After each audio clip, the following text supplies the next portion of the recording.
Hello बच्चों, let's read this question. The question says the work function of caesium is 2.14 electron volt. Find the wavelength of incident light if photoelectric current is brought to zero by a stopping potential of 0.6 volt. Bracket में यहाँ पे h की value कितनी है 6.6 into 10 की power minus 34 joule into second. Speed of light c equal to यहाँ पे given है 3 इंटू 10 की power 8 metre per second. And electronic charge यानी e इक्वल टू यहाँ पे गिवन है 1.6 इंटू 10 की पावर माइनस 19 कूलम. तो यहाँ पे इस क्वेश्चन में हमें जो इंसिडेंट लाइट है उसकी यहाँ पे वेवलेंथ यहाँ पे कैलकुलेट करनी है. तो इस क्वेश्चन को सॉल्व करने से पहले यहाँ पे कुछ की कंसेप्ट को डिस्कस कर लेते हैं. की कंसेप्ट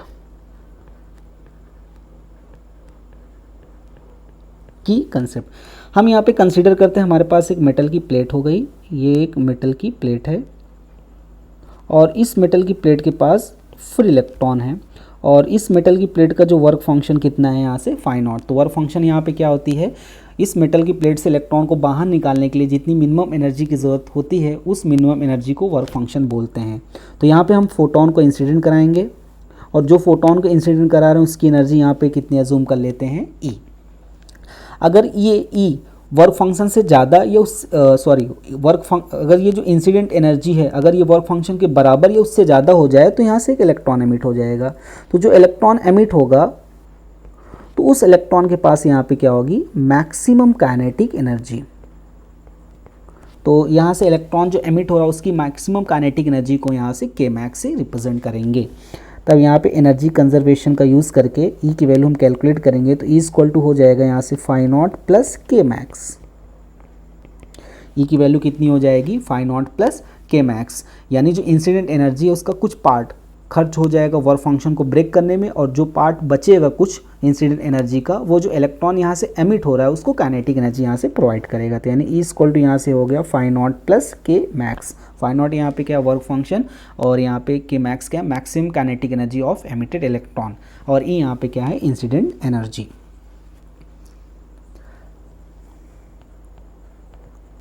अब जो इलेक्ट्रॉन यहाँ से एमिट होता है उसकी जो मैक्सिमम काइनेटिक एनर्जी होती है in terms of stopping potential इसको लिख सकते हैं ई बी नॉट.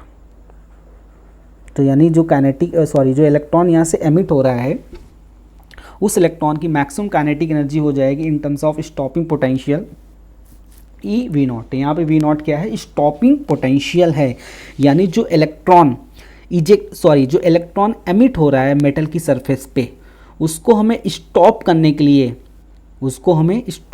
के लिए जितनी पोटेंशियल की ज़रूरत पड़ती है यानी नेगेटिव पोटेंशियल की ज़रूरत पड़ती है उस नेगेटिव पोटेंशियल को यहाँ पे हम वी नॉट से रिप्रेजेंट करते हैं. इसको कट ऑफ वोल्टेज भी बोलते हैं. तो यानी ये इसका रिलेशन जो हो जाएगा काइनेटिक एनर्जी से ये हो जाएगा के max equal to E V naught. अब इसकी कंसेप्ट की हेल्प से इस क्वेश्चन को सॉल्व करते हैं. तो इस क्वेश्चन का यहाँ पे जो सोल्यूशन हो जाएगा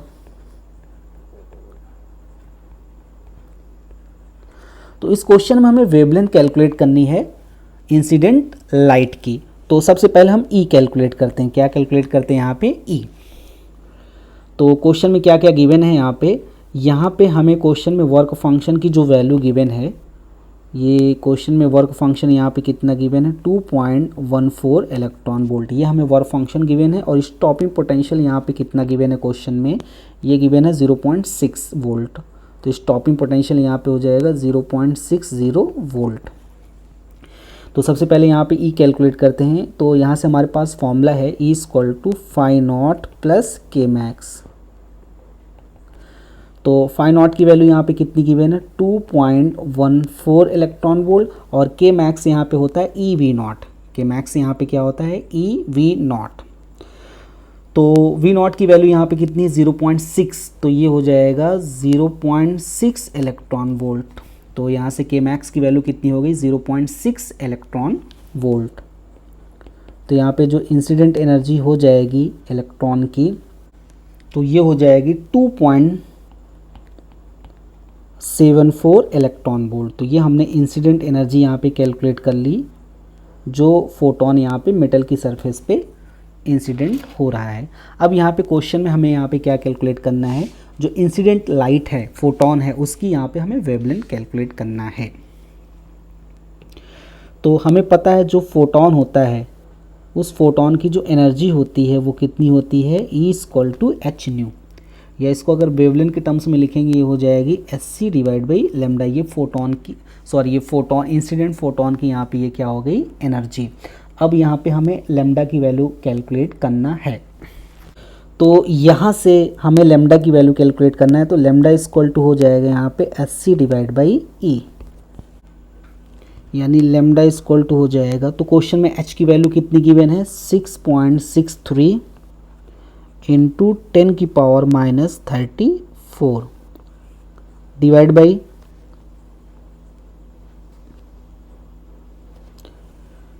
और c की वैल्यू यहाँ पे कितनी गिवन है 3 इंटू 10 की पावर 8 डिवाइड बाई ई की वैल्यू हमने यहाँ पे कितना कैलकुलेट किया है 2.74। अगर इसको इलेक्ट्रॉन वोल्ट में हमने यहाँ पे ई की वैल्यू कैलकुलेट की है इलेक्ट्रॉन वोल्ट में, अगर इसको जूल में कन्वर्ट करेंगे तो 1 इलेक्ट्रॉन वोल्ट में कितना जूल होता है 1.6 इंटू 10 की पावर -19 जूल। अब इसको आगे सॉल्व करते हैं तो लैम्डा की वैल्यू आ जाएगी यहाँ पे 6.63 इंटू 3 डिवाइड बाई 2.74 इंटू 1.6। अब पावर कैलकुलेट करते ये हो जाएगा 10 की पावर 34 प्लस 8 प्लस 19। तो यहाँ पे हो गया 10 की पावर -34 प्लस 8। अब ये -19 ऊपर जाके यहाँ पे प्लस में आ जाएगा। तो पावर को सॉल्व कर लेंगे पहले। तो यहाँ पे सबसे पहले पावर को सॉल्व करते हैं। 10 की पावर -34 है, ये 10 की पावर 8 है, ये 10 की पावर -19। ये 10 की पावर -19 जब 34 के साथ ये ऐड होगा तब ये जो बच जाएगा पावर ये हो जाएगा 10 की पावर -7 बच जाएगा। अब यहाँ पे 6.63 को जब मल्टीप्लाई करेंगे 3 के साथ ये आ जाएगा 19.89 इंटू 10 की पावर -7 डिवाइड बाई 2.74 इंटू 1.6। ये आगे हो जाएगा यहाँ पे 19.89 इंटू 10 की पावर -7 डिवाइड बाई 4.384। इसको अब आगे सॉल्व करते हैं। अब 19.89 को अगर 4.384 से डिवाइड करेंगे आ जाएगा 4.53 इंटू 10 की पावर -7।